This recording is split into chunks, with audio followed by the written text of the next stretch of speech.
7 months. It's been 7 entire months since the world ended. We didn't though. Well, she didn't.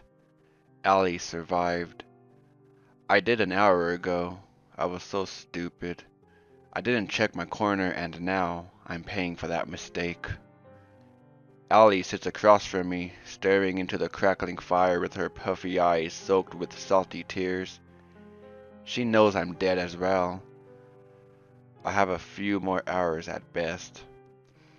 The greenish wound on my left arm that festers under the blood-soaked cloth attacks my immune system in a frenzy. I won't win. No one has ever.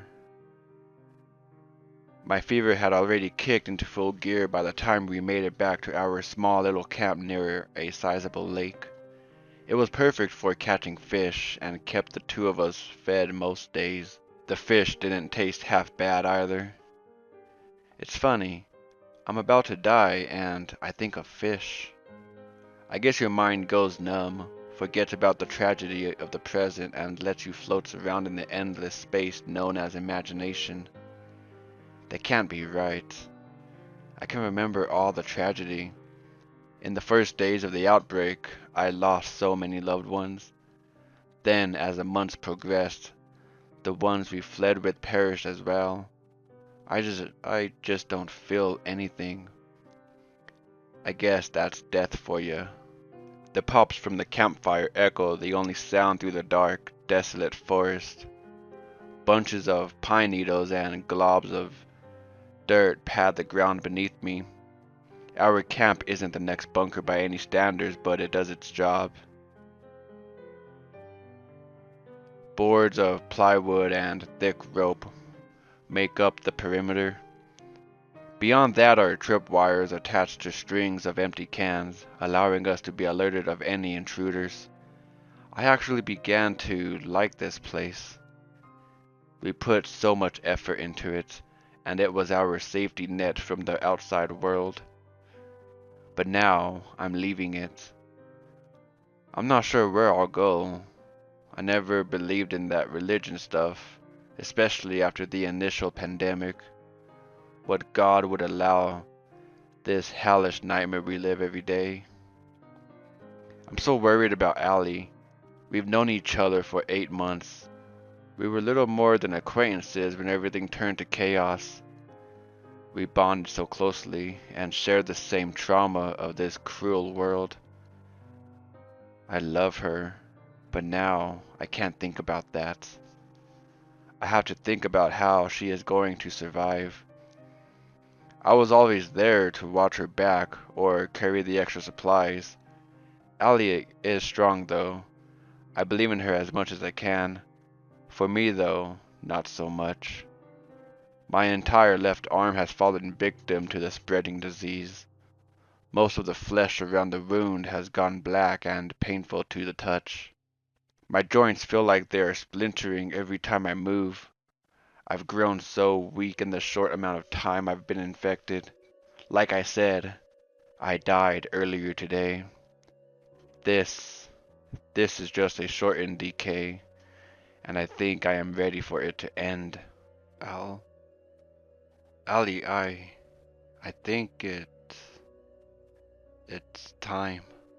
I struggle to say the few words. By the end of the painful process, I am out of breath. I close my eyes and try to listen to her reply. Dread seeps into the crevices of thought that might plunder my brain. I fear what has to happen. I fear my death.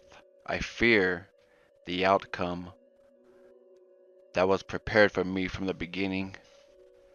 My ears perk to the sound of a sniffle barely audible over the dying fire. Okay, Jamie. I hear, followed by another outburst of sobs. Lifting my heavy eyelids, I follow. Allie's hiking boots with my eyes as she slowly stands up and walks over to me. Everything hurts, and I feel like a pile of sweat, blood, and pain. She extends her arm out for me to grab it, and I can barely do that. When I am finally standing, I feel like death itself. My knees want to buckle and collapse, while every inch of skin feels like fire and is tender. Somehow, Allie is able to guide my dead weight outside our wall and end up against a tree. The cool breeze brushes my hair and sends tingles down my splintering spine. Everything is going so fast, and the fear is rising and rising. I start to rethink this whole thing. What if I just let the disease take me? Then I remember everyone I watch fall to the wildlife that is this epidemic. Pools of sweat soak my already bloody shirt.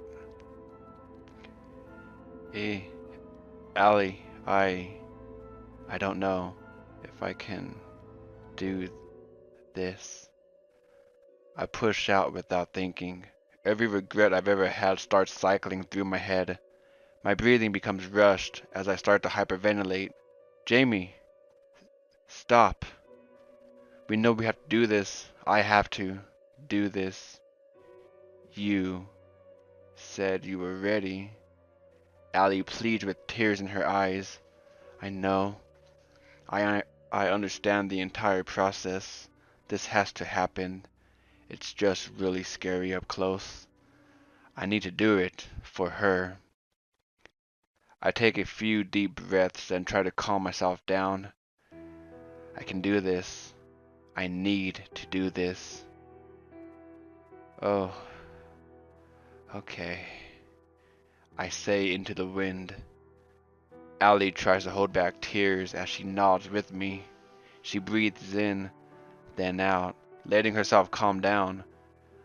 I can do this, she reassures her. She reassures me as her arms reach for her waist. Allie draws the gun to me. I nod one last time and whisper the words. I love you. Stay strong. The river of pain spouting her face tells me she understood. I love you, she says between cries of grief. Breathing in one last time, Allie tightens her grip on the pistol. She lines the sights up with my eyes. She closes her eyes, and I close mine.